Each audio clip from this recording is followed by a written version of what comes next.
عزتنا نحن والعراق الشقيق نتحدث لغة واحدة والهدف أمامنا واضح.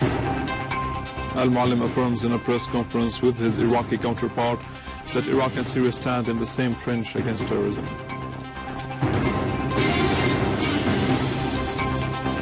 The Syrian Army eliminates scores of terrorists in several areas.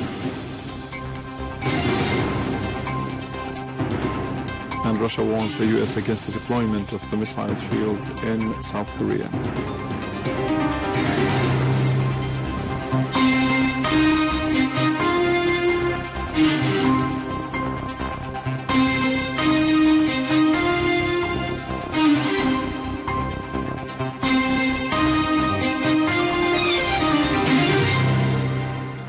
Good afternoon, this is News in English from the Syrian Arab television in Damascus.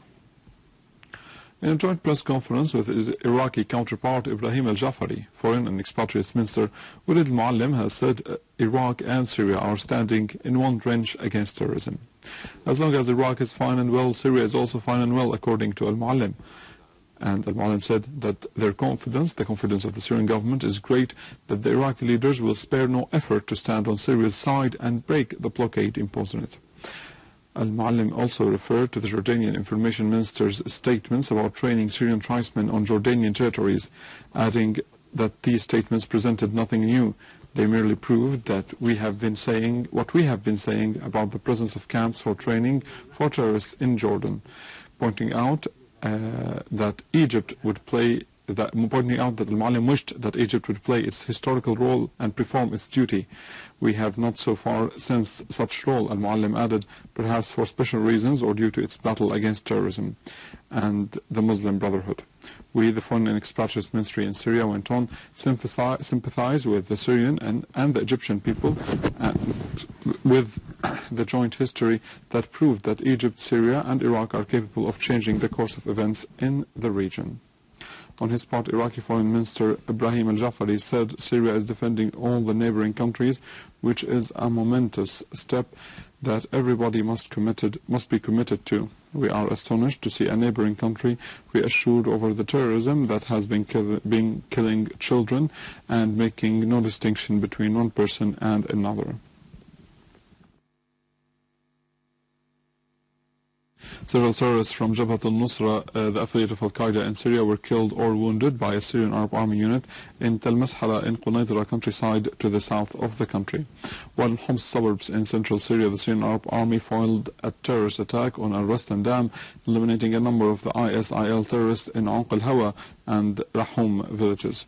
In Hama countryside, hideouts belonging to the terrorist organizations have been destroyed in Hamadi Omar, Makmeen, Mayal, Al-Latamna, Kafr Zeta and other areas. In Idleb suburbs, weapons and ammunition warehouses has been destroyed, as well as vehicles carrying terrorists in Taftanaz, Bakfaloon, Bruma Farms, Khan Sheikhoun and Deir Simbol. While in Aleppo countryside, a number of terrorists have been killed or wounded in Tel Jbin, Khan Touman, Babis and El Brej.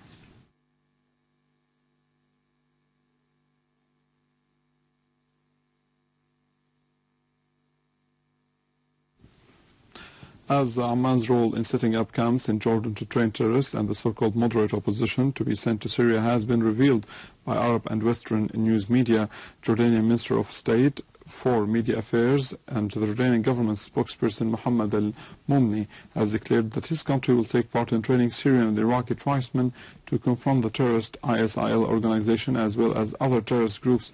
In a press conference, Al-Momni said that the training would be carried out within the context of the war on terrorism. He referred to regional states which have agreed to training operation. Al-Momni alleged that his country's stand is steady towards the crisis in Syria in terms of the need to find a political solution to it and the meeting of all sides at the negotiations table in order to recover security in their country on the basis of Geneva I provisions. The Lebanese army has arrested two terrorists, Omar Miqati, nicknamed Abu Huraira, and Bilal Miqati, dubbed as the Lebanese Abu Omar.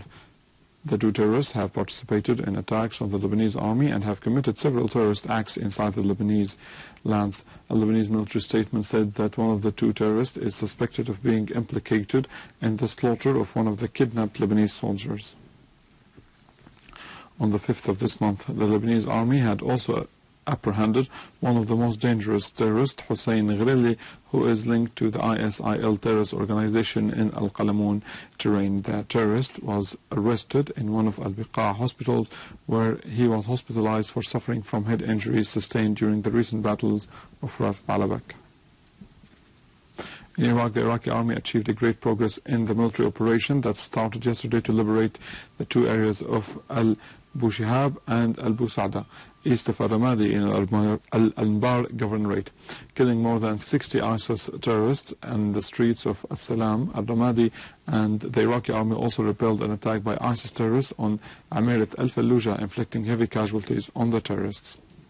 Meanwhile, a military source said that the military operation in Salah Eddin would inevitably lead to the liberation of the whole governorate from ISIS terrorists who have become already trapped from all access. The source said that liberating the governorate has become a matter of time only, but there are still some technical matters and military plans and strategies that must be provided to resolve the battle. 2 Egyptian soldiers were killed and 6 others wounded in a terrorist roadside bomb that targeted a military armored vehicle south of Al-Sheikh Zwayed, north of Sinai. Previously, the terrorist group of Ansar Bayt al-Maqdis have claimed responsibility for most of the attacks against the Egyptian security forces since the ouster of Mohammed Morsi from office in July 2013. Meanwhile, the Egyptian army forces continue to pursue the terrorists in Sinai, killing dozens of them during the last few months and defusing many explosive devices that were aimed at security and military headquarters.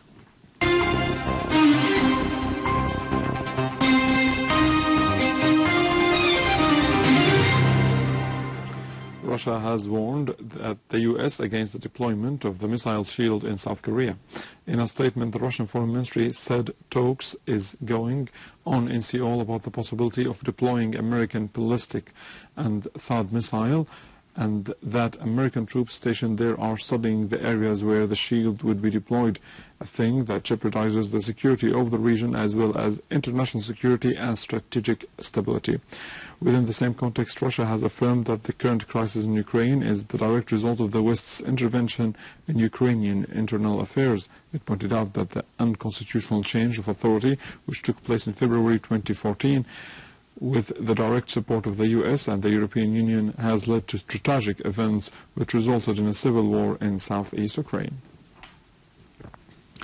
At the foot of Ararat, International Media Forum in Yerevan condemns the Armenian genocide. An international media forum named At the Foot of Ararat was launched in Yerevan. It was dedicated to the 100th anniversary of the Armenian genocide. The president of Armenia, Serge Sarkisyan, delivered a speech before hundreds of journalists at the opening ceremony of the large-scale event. Media representatives from 34 countries participated in the 3-day forum. The President's Chief of Staff, the event coordinator of the 100th anniversary of the Armenian genocide, Biken Sarkisyan, in his speech said that Turkey keeps denying the Armenian genocide and that the genocide hasn't ended as long as it is not recognized and condemned, adding that Turkey is trying to deviate international focus on April 24th by commemorating Gallipoli's battle on the same day. We believe that it's extremely cynical to commemorate and celebrate victory in Gallipoli battle on the day when the Armenian people is commemorating 1.5 million perished and killed in the Armenian genocide. We do hope that the international community will watch that adequately, and any presence there, if there is any presence, would be always including in its statements and its positions recollection of the memories on the Armenian genocide and what happened to Armenians during that same period of time. We think that it's a decision motivated by a will to distract the international attention from the centennial commemorations in Armenia, and we think that it's a very bad taste. The Chief of Public Relations and Information Center of the President's Staff, Ara Sagatelian, said that the role of the media is great in preventing genocides and fighting against discrimination.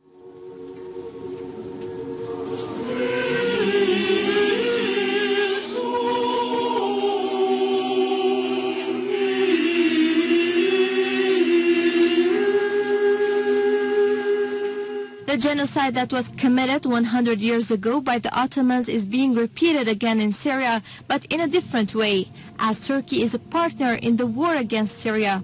Thus, when a criminal is not punished, they will repeat the crime. This is the Zernagapert. It's the memorial edifice of the Armenian martyrs.